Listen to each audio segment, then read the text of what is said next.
Mais pas assez l'on vous parle de la richesse de sa culture, pas assez l'on vous parle de la capacité du malgache à être résilient face à l'adversité et son courage. Pas assez l'on parle de son ingéniosité. Pourtant, en contraste, Madagascar est un pays, comme on dit, gangréné par la corruption. Chaque continent connaît la corruption, mais chacun a sa sauce. La sauce malgache est plutôt très piquante. Madagascar, je ne vais pas vous l'apprendre, est un pays pauvre. La question que je me pose, c'est: existe-t-il une alternative à ce que nous vivons en tant que malgaches? Existe-t-il une réelle alternative à tout ça? Ou sommes-nous forcés de rentrer dans le système et se laisser manger par ce système à chaque fois que l'on veut commencer à changer les choses au niveau local? Y a-t-il une autre alternative au cynisme? Notre réponse face au ras-le-bol? Vous remarquerez que je ne dis pas à Madagascar. Pourquoi? Parce que le malgache, issu de la diaspora, qu'il soit en France, aux États-Unis, à Singapour, prend à bras le corps les problèmes économiques, sociaux, culturels, environnementaux sur le territoire malgache. Ce que je veux dire, c'est que ce n'est pas parce que nous sommes géographiquement loin de Madagascar que ce qui s'y passe ne nous touche pas. Bien au contraire, cela ne nous émeut pas seulement, mais nous rend fous de rage. Fous de rage parce que nous nous sentons impuissants face à la complexité de la situation. Fous de rage face à l'immensité de la tâche à accomplir. Fous de rage face aux injustices. Fous de rage face au cynisme qui règne à Madagascar. Fous de rage face à la corruption. Alors voilà, face à cette question, je me suis dit: et si on revenait à nos origines? Démographe, Frédéric Sandron, direction de la recherche à l'IRD, essaie de définir le Fiavanen. Pour cela, il s'appuie sur les écrits de M. Rabemananzar, et une phrase de ce gars m'interpelle énormément.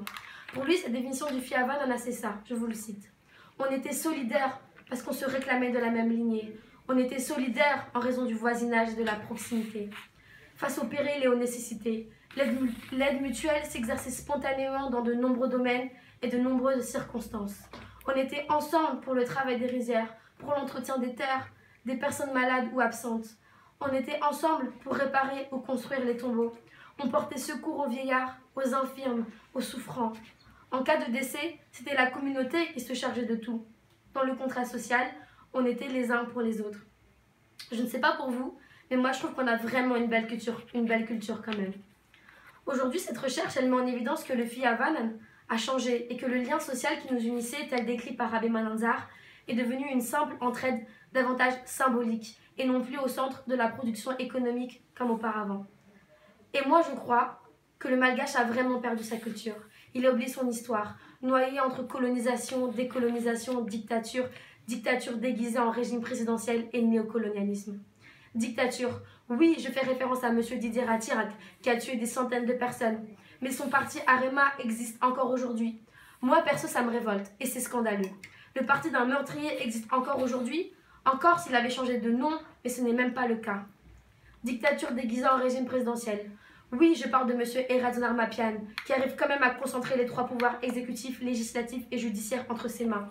C'est la concentration de ces trois pouvoirs qui me fait parler de dictature. Il a tous les pouvoirs et il peut tout faire. Colonialisme. Il y a une chose, j'aime la France et ce qu'elle m'a apporté est exceptionnel. Et je suis complètement reconnaissante envers elle. Mais les gars, il faut vraiment qu'on commence à clarifier notre relation à la colonisation. Elle a existé, elle a fait des morts, ok. Terrible passage de l'histoire française, mais elle a existé. Et ça ne serait aussi pas mal que le néocolonialisme économique arrête. Jacques Chirac a déclaré: une grande partie de l'argent dans notre porte-monnaie vient précisément de l'exploitation depuis des siècles de l'Afrique. Rendre aux Afriques ce qu'on leur a pris. Par quoi repasserait ce retour aux origines? Je parlerai de la responsabilité des citoyens. En effet, pour moi, la décolonisation n'est pas finie. Mais en tant que malgache, je crois que nous avons aussi notre responsabilité à prendre. Et moi, la première. Notre indépendance juridique a certes été déclarée grâce au sacrifice généreux de générations précédentes, mais nous avons cette responsabilité de continuer le travail qu'ils ont commencé.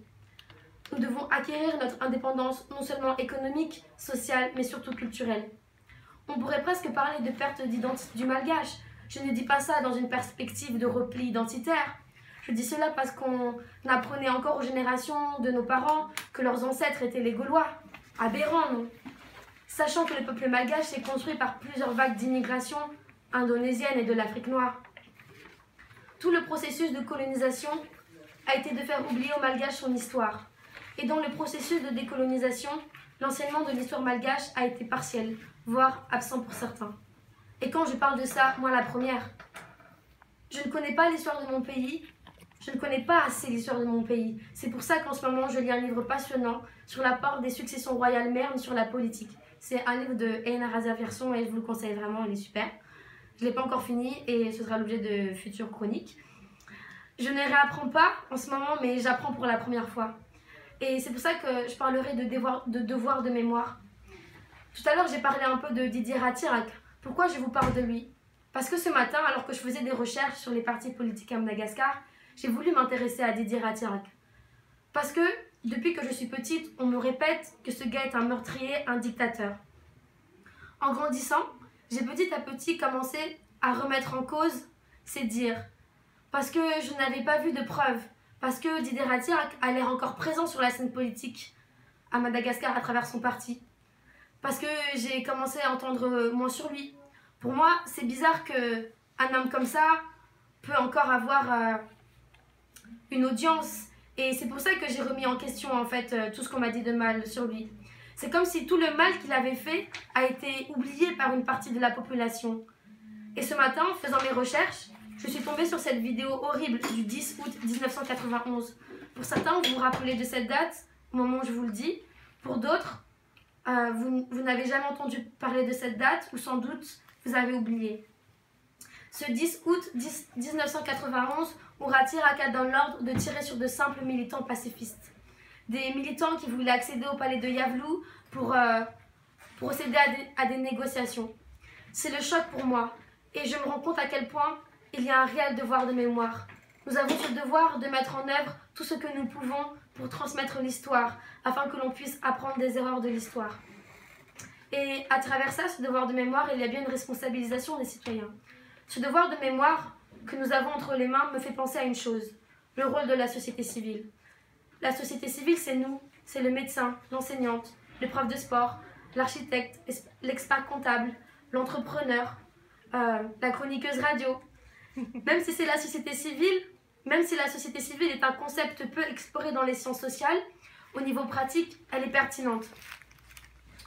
La France est un pays marqué par l'intervention de l'État, alors que les pays anglo-saxons, tout le contraire.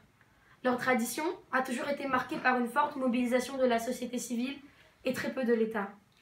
Je parle de cela parce que je crois qu'il serait intéressant, je me permets de vous suggérer, de s'inspirer de ces modèles pour changer les choses à Madagascar, car l'État malgache, qui est au passage censé nous servir, est défaillant, et il est difficile de compter sur lui pour pallier aux problèmes. En revanche, je crois que l'on peut compter les uns sur les autres. C'est là même l'essence du Fiavanan, être ensemble face aux défis de la vie. Et si je peux me permettre de relire avec vous ce passage de la définition du Fiavanan par Rabé Mananzar, parce que je pense que par un retour aux origines, on pourrait vraiment retrouver notre indépendance. On était solidaires parce qu'on se réclamait de la même lignée. On était solidaires en raison du voisinage et de la proximité, face aux périls et aux nécessités. L'aide mutuelle s'exerçait spontanément dans de nombreux domaines et de nombreuses circonstances. On était ensemble pour le travail des rizières, pour l'entretien des terres des personnes malades ou absentes. On était ensemble pour réparer ou construire les tombeaux. On portait secours aux vieillards, aux infirmes, aux souffrants. En cas de décès, c'était la communauté qui se chargeait de tout dans le contrat social. On était les uns pour les autres. Et si je peux me permettre, j'aimerais aller plus loin dans « on était solidaires parce qu'on se réclamait de la même lignée ». On devrait aller plus loin que la même lignée. On devrait être solidaires parce qu'on fait partie de la même nation et que toutes les ethnies, les 18 ethnies qui existent à Madagascar, on peut passer au-dessus ça et garder notre Fiavanan. La colonisation n'a fait que diviser pour mieux régner. Et aujourd'hui, j'espère vraiment qu'on puisse être plus solidaires et qu'on revienne à ce qui a été vraiment un pilier pour nos ancêtres, le Fiavanan.